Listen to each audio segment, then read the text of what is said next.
ఇల్లు గట్టుకొనే ఇటుకకు రాయికు సెలకల జల్లే ఎరువు కుళ్ళుకో ఎద్దు బండి ఉన్నోనికి సేతులో ఏడాదంతా పని దొరికేది టాటా ట్రాక్టరు టక్కరిచ్చినాదో నా డొంకదారిని ఆ ఎద్దు బండికి ఎగిరి పడ్డదమ్మో నా పల్లెల్లోనా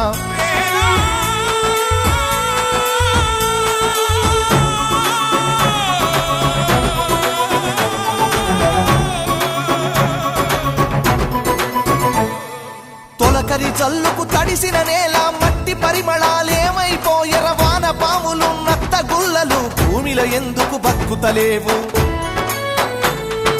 పత్తి మందుల గత్తర వాసన రాయి పంట పొలాలల ఆ మిట్టికి తెచ్చిన అప్పే కట్టాయే నా రైతు బుతికపై